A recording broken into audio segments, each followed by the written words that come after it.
Cold, damp day. I feel true loneliness for the first time. Nobody could have described with words how big this world is, how it goes and goes. I passed through it, where others passed before me.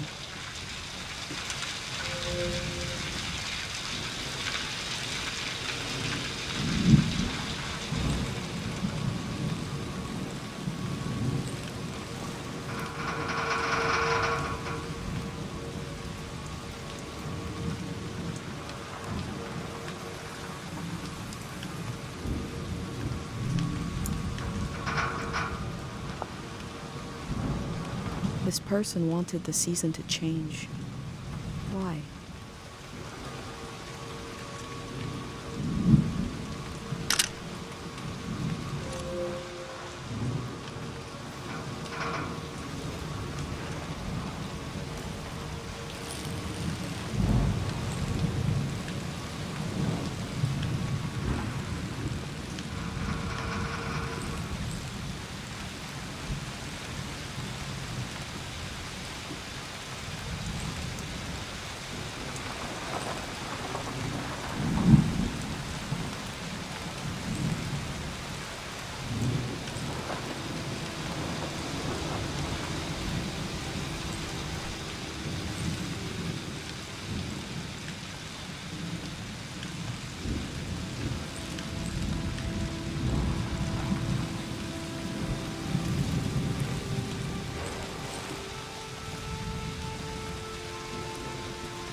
They wanted the season to change because they were so alone.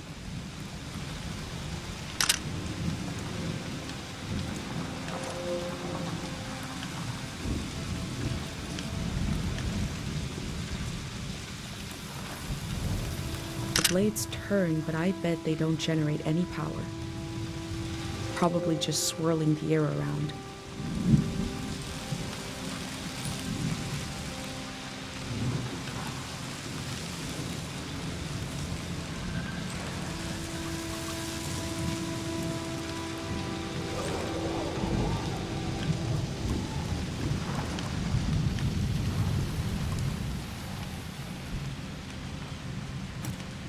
They kept themselves company with music.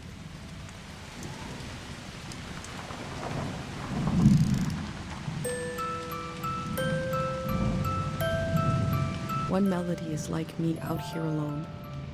I can't really live like this.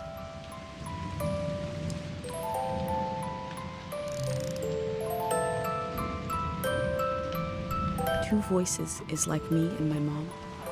We can survive. But eventually, you need more.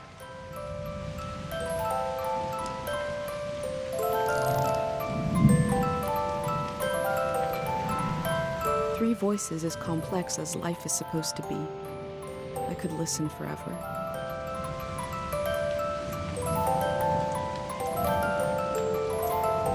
They used the walls like I use my journal.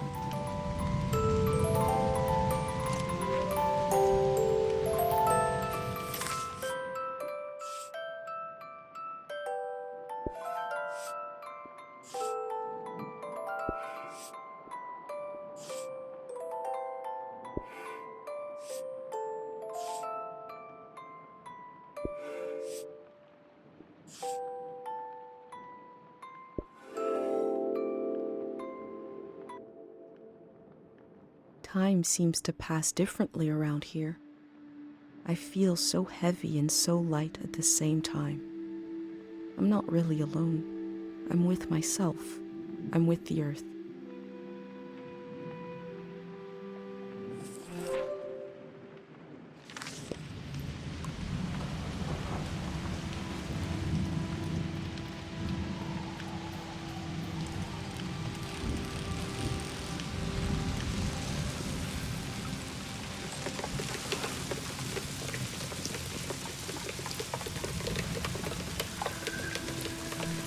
Looks like they made it out of here. But what is this group?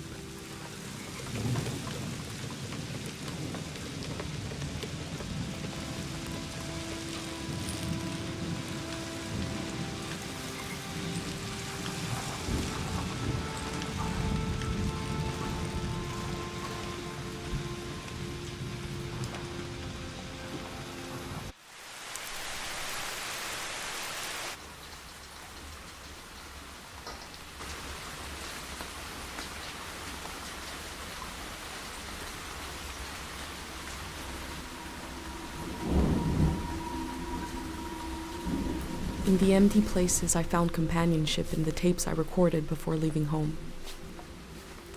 The elder told me the story of her life. I listened back to it, ready to note down anything that seemed important.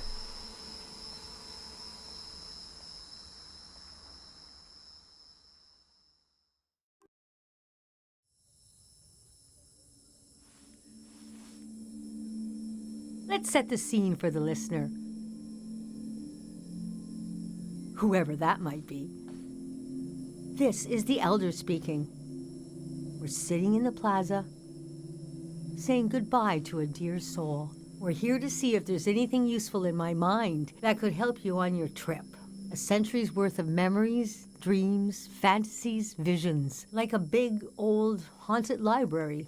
When I die, this library will burn down. But which book should we check out first? I don't have all the answers, but I do feel the story of my life could help you understand what kind of world is out there. It's okay not to understand everything right away. The moment may pass before you've gotten a firm hold on it.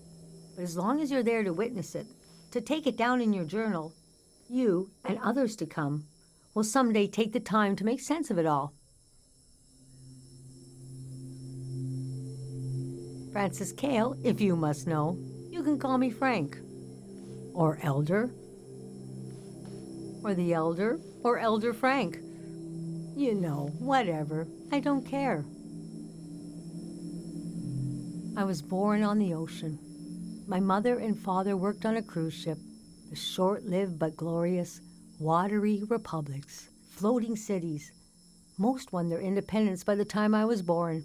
How can I describe them? They were a jewel of the golden season. Pleasure boats with a radical political program. How nice. The golden age was a time of flags, logos, mottos, mastheads. My mom taught me to read them. She was a ship's philosopher. My dad was a recycling engineer. Recycling on the ship was a matter of life and death.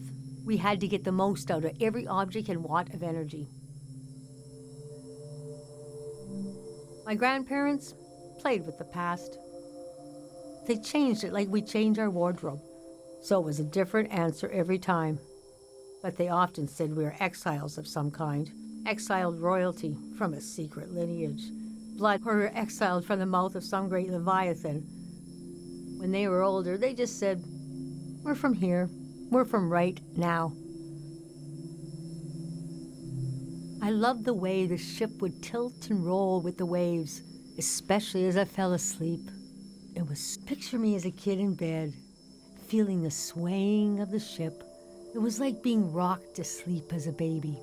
I loved exploring the ship too, wandering through the suites, the swimming pool, the game rooms, and there were 2 dance halls. A large, elegant one and another one in the basement. A lot of my firsts were down there. My first dance, my first kiss, and so forth.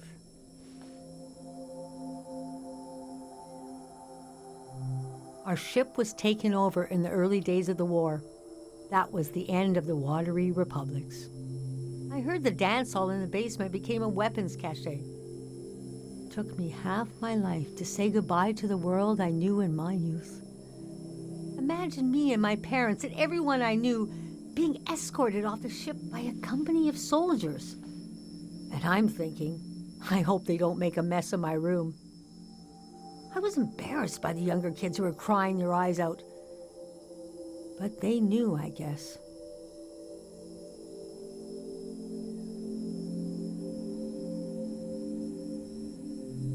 Even as things got bad, I couldn't imagine the changes were permanent.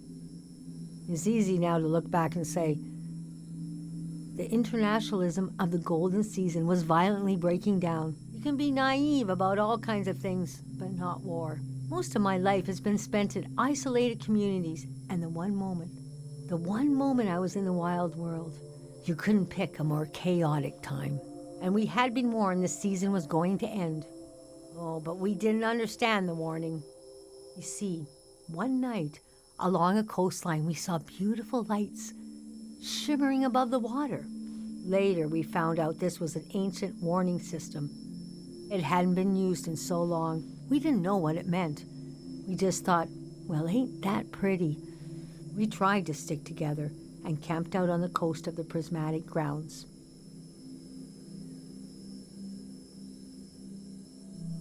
I thought it was all temporary. I couldn't see how things would return to normal, but I was sure they would. Aside from that delusion, I was okay. Are you sure you want me to keep going? The story gets darker from here on. That was plenty. I want you to have a safe and beautiful trip. Never feel alone. We'll all be here thinking of you.